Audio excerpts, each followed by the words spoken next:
Il se trouve que Final Fantasy VII Advent Children est ressorti récemment uniquement dans les salles CGR de façon événementielle parce que Final Fantasy VII Rebirth vient de sortir.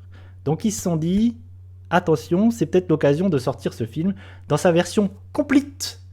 C'est-à-dire version avec 30 minutes de plus, me semble-t-il, si j'ai bien compris, version qui était en fait une version sortie en 2009, je crois, en Blu-ray. Et dans cette version-là, il me semble qu'il y avait, à l'époque, au Japon, c'était sorti que au Japon, je crois, et il y avait la démo de FF13, à l'époque. Hop. Et on est sur un film, bon, évidemment, de Tetsuya Nomura, et dans cette version complète, la ressortie récemment, et c'était que 2 jours d'ailleurs, je crois, donc, mais c'était quand même cool, c'est quand même cool de voir ce film-là au cinéma. C'était pas forcément évident, franchement, c'était l'occasion de le voir au cinéma, et perso, j'ai plutôt kiffé. Et dans cette version-là, complète ressortie, il y a aussi en plus une petite interview, voilà, avec Nomura et d'autres personnes. Mais c'est juste marketing, quoi. C'est juste vraiment pour promouvoir le jeu qui vient de sortir. Donc pas, franchement, ça n'a pas beaucoup d'intérêt pour l'interview. En plus, c'est avant le film, donc tu peux pas te casser pour zapper l'interview. Un peu chiant. Et l'interview n'a pas beaucoup d'intérêt. Mais du coup, ça a été l'occasion pour moi de revoir Final Fantasy Advent Children et je vais essayer de le défendre. De dire pourquoi j'aime le film et quelle est ma relation avec ce film. Et je sais qu'il est assez mal aimé, que les gens ne l'aiment pas trop, les gens le détestent plutôt. Et c'est rigolo parce que j'ai l'impression que les gens qui aiment Final Fantasy VII, les gens qui ont joué à Final Fantasy VII, l'aiment moins encore. Moi, j'ai jamais fini Final Fantasy VII. Attention, je vais essayer d'être convaincant dans mon explication parce que j'ai une théorie. J'ai une interprétation assez personnelle du film et je trouve qu'il y a des choses. Je trouve que le film raconte des choses. Étonnamment. Et moi je l'aime beaucoup. Vraiment, Kiwill, moi j'aime beaucoup le film. Mais je sais qu'on n'est jamais d'accord, Kiwill. Donc là je suis pas étonné de ta part. Mais du coup, je dirais qu'il faut que je recontextualise comment j'ai découvert ce film et pourquoi et comment. Je découvre ce film. Alors il faut savoir que le film original est sorti en 2005. Et qu'il est sorti en DVD en 2006 chez nous. Et moi, je découvre ce film, je pense en 2006, parce que je l'ai découvert en DVD. Donc je suis au lycée, je suis lycéen, et je commence... tiens, Yu-Yu, il parlait de ça, je commence à devenir un weeb. Je découvre l'animation, je viens de voir Cowboy Bebop, j'ai pris une claque, je viens de voir Akira, franchement, je suis dans une ambiance, j'ai envie de voir de l'animation japonaise. J'ai envie de voir de la japanime. J'ai envie de m'en bouffer, et je m'en bouffe au kilomètre. Et j'achète plein de DVD à ce moment-là, de films d'animation, sans trop savoir ce que c'est du tout, juste j'ai envie de voir des films d'animation japonais. Du coup, je découvre des trucs comme la série animée Gantz, je découvre Wolfrain, plein de trucs, Desert Punk, je crois, des trucs comme ça. Et j'achète les 2 DVD, le Final Fantasy Les Créatures de l'Esprit et Final Fantasy Advent Children. Les 2 films que j'aime bien d'ailleurs. Je trouve que Les Créatures de l'Esprit, c'est un film qui a plein de problèmes, mais il n'empêche qu'en 2001, c'est un film qui visuellement est incroyable. Il est hallucinant. Recontextualiser ce film en 2001, c'est une dinguerie. Et Advent Children, je trouve aussi, il est assez impressionnant techniquement, même s'il a très mal vieilli. Vraiment, il y a des trucs qui ont assez mal vieilli. Là, il est ressorti, remasterisé, 4K, machin. Il n'empêche que moi, je le trouve quand même assez impressionnant encore aujourd'hui, mais il y a des choses qui ont très mal vieilli. Et donc, je me vois ce film.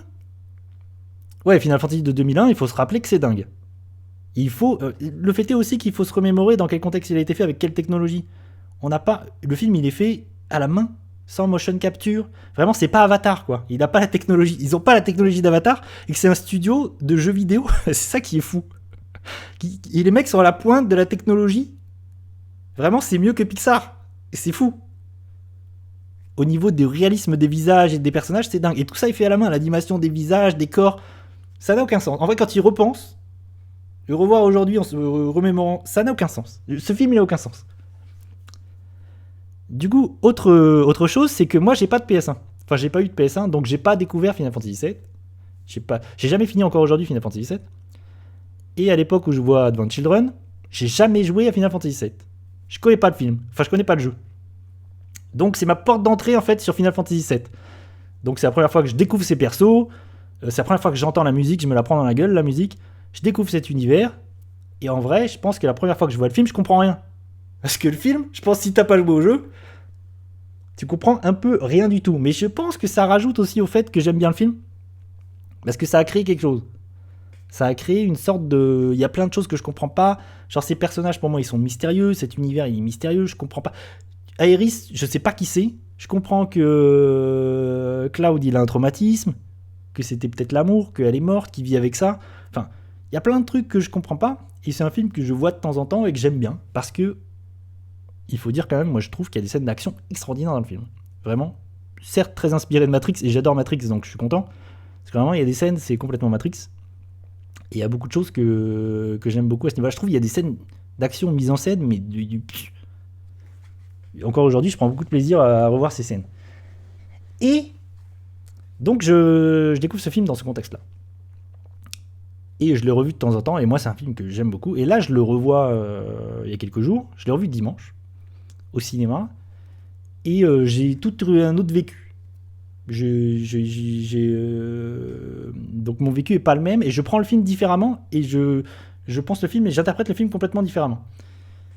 Et je vais expliquer ce que moi j'y vois dans le film. Je trouve ça intéressant. C'est-à-dire qu'on va suivre Cloud. On va suivre Cloud qui, en fait, oui, je suis en train d'expliquer qu'est-ce que j'interprète dans le film mon Kaleino. Tu pourras remonter pour checker le début. Je disais donc que ce que je trouve intéressant, c'est que en fait Cloud, il est dépressif. Il est en pleine dépression. C'est un personnage.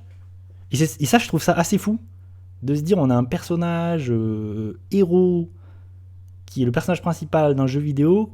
Et je l'ai pas dit, mais c'est la suite 2 ans après de Final Fantasy VII. Ça, j'en savais rien à l'époque quand je le découvre. Et on suit un personnage qui est limite dépressif, suicidaire. Parce qu'il a un traumatisme.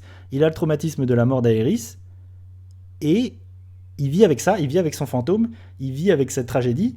Et il essaie de surmonter ça. Et il n'y arrive pas, en fait. Tu te rends compte au début du film qu'il est flingué. Il a envie de se jeter d'un pont. Et littéralement, il est malade dans le film. Il a une maladie qu'il consume. Et métaphore de ce qu'il est en train de vivre, en fait. Et je trouve ça assez fou. Ce film parle du mal-être, de la dépression. Et je vais faire des comparaisons de ouf. Mais comme par exemple, je vais le comparer à Evangelion, comme dans Evangelion parle de la solitude, pareil de la dépression. Là, c'est la même chose. Et c'est ça que j'aime dans le film. C'est ça que je trouve assez fou, c'est de traiter ça, de traiter ce sujet-là, et d'aller dans cette direction. Et du coup, le film part de ça, de cette dépression, de ce personnage qui va mal, de ce personnage qui du coup essaie de surmonter cette tragédie. Et il y a des scènes dans le film, notamment cette scène où il va affronter une énorme créature, machin. Aujourd'hui, quand je la vois, je me dis, je l'interprète comme Cloud qui affronte ses démons, sa dépression, son mal-être, et il y a tous ses amis qui viennent, tous ses petits potes qui sortent de nulle part, pour l'aider à surmonter sa dépression, et qui vont lui prendre la main. Littéralement, il y a chaque personnage un à un, parce qu'il y a Cloud qui saute pour aller vers cet ennemi, et qui se rapproche pour le frapper, et chaque personnage va lui tendre la main, va l'aider à se projeter dans le ciel, et un à un, lui prennent la main et l'envoient vers le haut. Et la dernière qui lui attrape la main, c'est Aerys en vision, qui l'attrape et qui l'emmène pour qu'il arrive à vaincre cet ennemi. Ça, pour moi, c'est totalement métaphore de Cloud qui surmonte son mal-être, sa tragédie, et qui essaye de vivre avec, quoi. Et moi, ça me parle de ouf, parce que j'ai vécu des choses entre-temps, depuis la première fois que je l'ai vu, et ça me parle, je me dis, putain, oui, le film parle de ça, et le film est bouleversant à ce niveau-là, je trouve. Parce que, oui, ça a l'air bête et méchant, c'est la suite d'un jeu vidéo, j'ai vu beaucoup de critiques qui disaient que ça racontait rien, mais en fait, entre les lignes, je trouve que ça raconte beaucoup de choses en vérité. Et du coup, je trouve ça assez passionnant. Il y a la même chose dans Naruto. Donc, 0 pointé. Et je trouve qu'il y a un truc de mélancolie. Vraiment, de ce film, il y a une ambiance chelou. C'est la mélancolie. L'univers est sombre. Il est gris, c'est la grisaille. Les gens, tu sens que ces gens vont pas bien. Il y a des gens qui sont malades. Il y a une maladie qui se répand.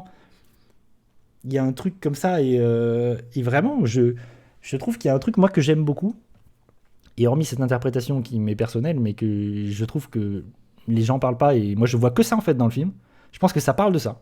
De la solitude, de la tragédie, de la mort, de comment surmonter, en fait, un deuil. Ce que raconte aussi récemment Le Garçon et le Héron. Je trouve que ça parle de la même chose, mais différemment.